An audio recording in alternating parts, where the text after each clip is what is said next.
इस वक्त की ये बड़ी खबर, बड़ी अपडेट, लोकसभा चुनाव का बिगुल बज चुका है। तारीखों का ऐलान कर दिया गया है। 7 चरणों में ये लोकसभा के चुनाव होने हैं और आपको बता दें कि 19 अप्रैल को पहले चरण की वोटिंग होनी है और 4 जून को परिणाम सामने आ जाएगा। 4 जून को यह क्लियर हो जाएगा कि किसकी सरकार बन रही है। तो हरियाणा में छठे चरण में यह मतदान होना है और कैबिनेट मंत्री कंवरपाल गुर्जर इस वक्त हमारे साथ सीधा लाइव बने हुए हैं। कंवरपाल गुर्जर जी, स्वागत है आपका जनता टीवी में। धन्यवाद जी, धन्यवाद। कंवरपाल गुर्जर जी, तारीखों का ऐलान हो चुका है जिसका सबको इंतजार था और तारीखों का जो ऐलान हुआ है बहुत लंबा समय है, 1 महीने से भी ज्यादा का समय है। सबसे पहले आपका रिएक्शन जानना चाहूंगा इस पूरे शेड्यूल को लेकर। नहीं, देखिए, स्वागत है और हम तो बहुत टाइम से इंतजार कर रहे थे कि कब डिक्लेयर होगा, तो आज डिक्लेयर है। हम बेहद खुश हैं और भारतीय जनता पार्टी की पूरी तैयारी है। हमारे लोकसभा के सारे कार्यालय खुल चुके हैं जी।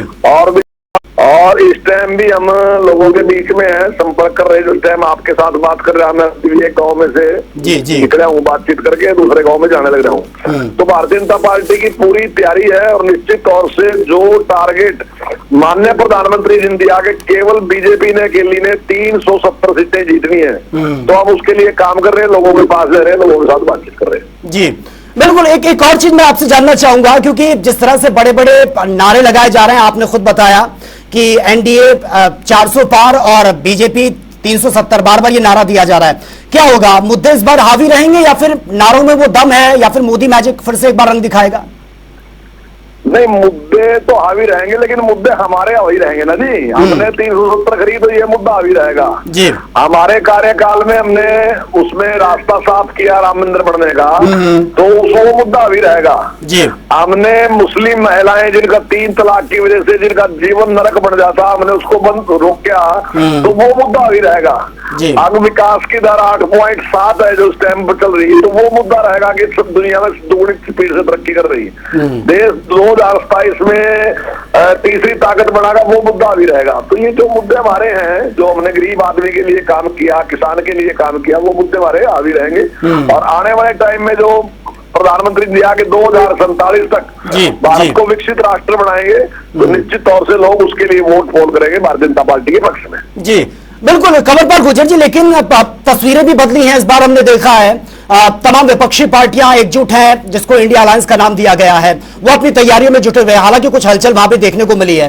बाकी अदर स्टेट की हम बात करें जहां पर सबसे ज्यादा लोकसभा सीटें हैं, फिर चाहे उत्तर प्रदेश की बात करें, महाराष्ट्र की बात करें, बिहार की बात करें, वहां भी चीजें बदली हैं। जो पहले पुरानी एनसीपी थी उसमें भी 2 फाड़ हो गए हैं। शिवसेना की हम बात करें, वो भी 2 फाड़ों में बटी है।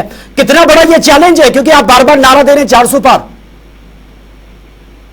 नहीं, देखिए, कोई चैलेंज नहीं है। पहली बात तो ये जो गठबंधन है ना, ये गठबंधन है ही नहीं, क्योंकि ये एक दूसरे से सहमत नहीं है। अभी एक जगह ये कहेंगे कि यहाँ होगा, दूसरी जगह नहीं होगा। एक जगह ये सीट पे समझौता करेंगे, दूसरी जगह सारी सीटें डिक्लेयर कर देंगे। तो ऐसे इनका समझौता चलने वाला नहीं। कारण सबसे बड़ा क्या है कि समझौता तब चलता है जब कोई बड़ी पार्टी, अब बड़ी पार्टी कांग्रेस है, लेकिन एमपी के लिहाज से बड़ी नहीं है। अपने दायरे के हिसाब से कांग्रेस सबसे बड़ी पार्टी है इस गठबंधन में जी जी। तो लेकिन सीटें उसके पास इतनी ज्यादा नहीं है, तो एक तो उसका ये प्रभाव नहीं। दूसरी बात क्या है कि कांग्रेस में स्वयं अपने आप में अनुशासन नहीं जी, तो वो किसी के लिए मैसेज नहीं छोड़ सकती। तो जिसमें अपने आप अनुशासन नहीं, वो दूसरे पे क्या मैसेज छोड़ेगा, इसलिए वो दूसरे लोग उनकी परवाह नहीं करेंगे। ठीक है। तो मुझे नहीं लगता कि ये गठबंधन कोई मजबूती के साथ चल सकता है या कोई फैसला कर सकता है। ठीक है। तो ऐसे आसार लगते नहीं है। ठीक है। कंवरपाल गुर्जर जी, बात अब हरियाणा की कर लेते हैं, क्योंकि यहां पर भी बहुत सारी चीजें बदली है। एक गठबंधन टूटा है, एक गठबंधन बना है। जेजेपी बीजेपी का गठबंधन टूटा है, लेकिन इंडिया अलायंस यहां पर मजबूत हुआ है, या फिर साफ साफ कहे कांग्रेस और आम आदमी पार्टी साथ मिलकर चल रही है। यहां पर आप किस तरह से देखते हैं? देखिए, हमारा गठबंधन चुनाव का था ही नहीं। हमने तो 10 की 10 सीटें पिछली बार जीती, तो हमारा क्या गठबंधन था? हमारा गठबंधन सरकार चलाने के लिए था। मैंने कितनी बार जब भी आप लोगों ने पूछा, मैंने यही किया कि हमने सरकार चलाने के लिए गठबंधन किया था, चुनाव लड़ने के लिए नहीं है। तो वो बात सही साबित हुई।